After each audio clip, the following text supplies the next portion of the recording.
Welcome to Heart Throb. My name is Jim Putnam. In this video, I'm going to talk about this Heart Throb Hydrangea from the Southern Living Plant Collection. This is a new introduction.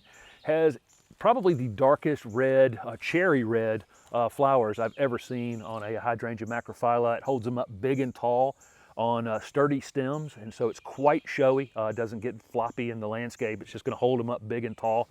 They start out cherry red like this in the spring, and then late in the spring and early summer, it starts to get a bit of a green hue to the edges of the individual flowers, and keeps that all summer long, and it just looks great spring and summer.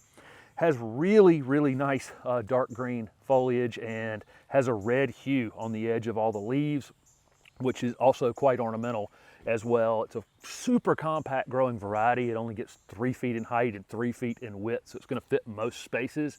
This one's going to be best in a part shade condition, but it does need some direct sun on it. Great if you got a spot that gets a lot of morning sun till about midday and then it's in the shade in the afternoon. That would be ideal. These are hardy in zone 5 to 9, so most of you watching me can grow this plant. Heart Throb blooms on old and new wood, so those of you who are living in zone 5 or 6, if you happen to get freeze damage or the buds get damaged over the winter time, this one will still flower for you just later in the season. Sometimes it can take a couple years in the ground for that trait to appear, but it is a really nice feature of this hydrangea that even in severe winters, you'll still get some flowers. I elevate them a little bit when I plant them in my clay soils. Leave them up an inch or so.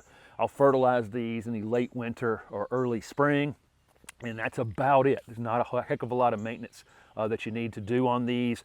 You can deadhead them if you want to take the old flowers off, but like I say, they actually stay decorative well into the summer. So be on the lookout for this Heart Throb Hydrangea from the Southern Living Plant Collection.